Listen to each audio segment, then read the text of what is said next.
لله رب العالمين والعاقبة للمتقين والصلاة والسلام على رسوله محمد وعلى آله وأصحابه أجمعين. أما بعد، فأعوذ بالله من الشيطان الرجيم. بسم الله الرحمن الرحيم. يا أيها الذين آمنوا ادخلوا في السلم كافة ولا تتبعوا خطوات الشيطان إنه لكم عدو مبين. وقال النبي صلى الله عليه وسلم: من تشبه بقوم فهو منهم، او كما قال علیہ الصلاۃ والسلام. اپنی ملت پر قیاس اقوام مغرب سے نہ کر، اپنی ملت پر قیاس اقوام مغرب سے نہ کر، خاص ہے ترکیب میں قوم رسول ہاشمی. حضرات، اس وقت مسلمان جن کٹھن اور صبر آزما حالات سے گزر رہے ہیں وہ کسی حساس اور باشعور انسان پر مخفی نہیں. ایک طرف مغربی طاقتیں ہر طرح کے فکری اور مادی ہتھیار سے لیس ہو کر اسلامی تہذیب و ثقافت پر شب خون مار رہی ہے، تو دوسری طرف خود مسلمان بدعملی اور فسق و فجور میں مبتلا ہے اور مغربی تہذیب و تمدن اپنانے کو روشن خیالی کا لازمہ تصور کر رہے ہیں. آج نسل نو کے ظاہری حلیے اور ان کی وضاقتہ کو دیکھ کر بلا مبالغہ ایک دیندار اور شریعت کا پابند انسان ان کے اسلام اور مسلمانوں سے وابستہ ہونے پر یقین نہیں کر سکتا ہے. آج اسلامی تہذیب و ثقافت نسل نو کے لیے محض ایک نقطۂ سیاہ کی حیثیت رکھتی ہے جو ان کو اپنے باپ دادا سے وراثت میں ملی ہے، ورنہ شعوری طور پر نہ انہیں اسلامی تہذیب سے وابستگی کی فکر ہے اور نہ اس سے محرومی پر کسی قسم کا رنج. یقیناً یہ صورتحال غم انگیز اور لمحہ فکریہ ہے اور ہر صاحب بصیرت انسان کو روح کو تڑپا دینے والی اور بے چین کر دینے والی ہے.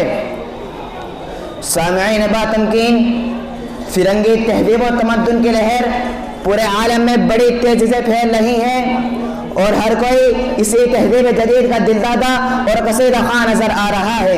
اس کی بنیادی وجہ یہ ہے کہ ایک طرف ذرائع ابلاغ کے سرچشمے پر مغرب کا قبضہ ہے، جہاں سے مغربی تہذیب و تمدن کا زہر حلاحل خوشنما سراہی بھر کر لوگوں کے سامنے پیش کیا جا رہا ہے اور لوگ سراہی کے شوق رنگی کو دیکھ کر دیوانہ وار اس پر ٹوٹ رہے ہیں، تو دوسری طرف خود مغربی آقاؤں نے عالمی سطح پر مغربی تہذیب کی ترویج و اشاعت کے لیے خاص تقاریب، مثلاً Christmas day, April fool, birthday, friendship day, rose day اور ویلنٹائن ڈے کو مقرر کیا ہے.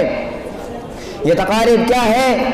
بس اتنا سمجھ لیجئے کہ بے حیائی اور اختلاط مرد و زن کا ایک جلی عنوان ہے. نسل نو میں صنفی آوارگی اور جنسی بے رہروی فروغ دینے کا وسیلہ پورے عالم پر مغربی ثقافت کو مسلط کرنے کا ایک بہانہ، مشرقی اقدار و روایت کے بے خبن کو جڑ سے اکھاڑ پھینکنے کی ایک منظم سازش ہے. افسوس ہمارے مسلم نوجوانوں پر ہے جو مغربی تہذیب و تمدن کے سیل رواں میں خس و خاشاک کی طرح بہتے چلے جا رہے ہیں اور مغربی تہذیب سے وابستگی کو اپنے لیے سرمایہ عزت و افتخار خیال کر رہے ہیں.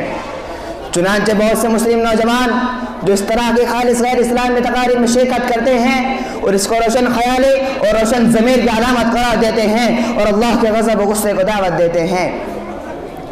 حاضرین مجلس، مغربی تہذیب کے اس سیل بلاخیز پر بند باندھنے کے لیے جہاں بہت سی سنجیدہ اور ہمہ جہتی کوششوں کی ضرورت ہے، وہیں ذرائع ابلاغ کے سرچشمے پر قبضہ کرنا بہت ضروری ہے. اس سرچشمے پر فرزندان توحید کا قبضہ ہوگا تو اس سے پھوٹنے والی ہر آب و جو سے عدل و خیر کی خوشبو معطر ہوگی اور ہوائیں اس کے بخارات کو بادل بنا کر معاشرے پر برسائیں گی، تو اسلامی تہذیب و ثقافت کو نشو و نما ملے گی اور اسلام کا ننھا سا پودا خطرات کے بعد سموم سے محفوظ ہو جائے گا.